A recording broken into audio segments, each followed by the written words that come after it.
Hello friends, welcome to TGS. Sri Lanka की foreign ministry को याद आए भगवान राम। आखिर जरूरत पड़ने पर ही भगवान श्री राम श्रीलंका को क्यों याद आते हैं? इन सब की शुरुआत होती है कुछ टाइम पहले चाइनीज नेवल शिप श्रीलंका में आकर डॉक हुई। वेरा जिन्होंने श्रीलंका से परमिशन मांगी कि हमें यहाँ पर रुकने दीजिए। इसका इंडिया ने जोरों शोरों से विरोध किया और डिप्लोमेटिक प्रेशर भी डाला कि चाइनीज शिप को आप यहाँ पर रुकने मत दीजिए, इससे इंडियन इंटरेस्ट को हार्म होगा। वेरएज यहाँ पर चाइना ने प्रेशर डाला और ये शिप वहाँ पर आकर डॉक हो गया। इसके कुछ टाइम बाद श्रीलंकन ऑफिशियल्स की तरफ से एक स्टेटमेंट आती है जिसमें बताया जाता है Sri Lanka is an neutral country और हम चाइना और इंडिया के साथ न्यूट्रल रहेंगे और हम किसी भी कंट्री के साथ नहीं जा रहे हैं। वेराज हम यहाँ पर न्यूट्रल भूमिका निभाने वाले हैं। मैं इस टॉपिक को काफ़ी पहले से फॉलो कर रहा था और इस स्टेटमेंट को सुनकर लिटरली आई एम शॉक्ड। मुझे काफ़ी ज़्यादा धक्का लगा। वेराज मैं वेट कर रहा था कि इंडिया के इसके प्रति क्या प्रतिक्रिया आएगी। तो यहाँ पर हम सबको पता है कि श्रीलंका भी आर्थिक क्राइसिस से गुजर रहा है। वेराज इनकी अर्थव्यवस्था बर्बाद हो चुकी है और इसमें चाइना का ही सबसे बड़ा हाथ था। 2017 से लेकर 2021 तक चाइना ने इन्हें अंधाधुंध लोन दिए और इनकी लैंड को भी कब्जाया और वेराज इनकी अर्थव्यवस्था यहाँ पर बिल्कुल ही चकनाचूर हो गई। इसके बाद इन्हें जाकर इंडिया याद आया और याद आया एक कंट्री है जो बोलती है वासुदेव कुटुंबकम, तो चलिए इंडिया से हेल्प मांगते हैं।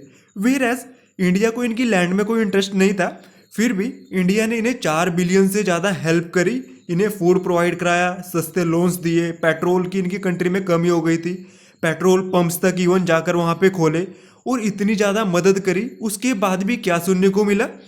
वी आर न्यूट्रल, हम ना पाकिस्तान की ना हम चाइना की तरफ है ना इंडिया की तरफ है, हम न्यूट्रल हैं खाली यहाँ पे।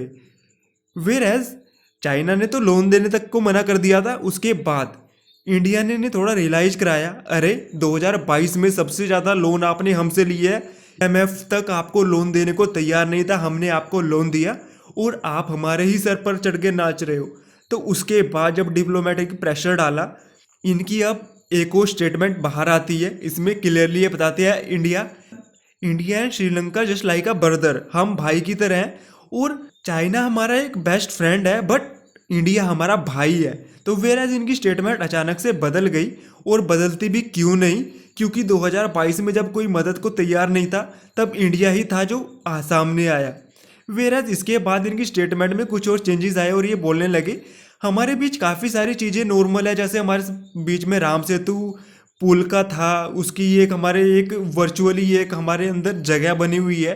वेरएज उसके साथ भगवान श्री राम के प्रति हमारी आस्था है और वगैरह वगैरह, ये काफ़ी कुछ इन्होंने सेंटिमेंटल बोला यहाँ पर। बट इंडिया के डिप्लोमेटिक प्रेशर डालने के बाद तो आपको क्या लगता है इसके बारे में बताइएगा ज़रूर।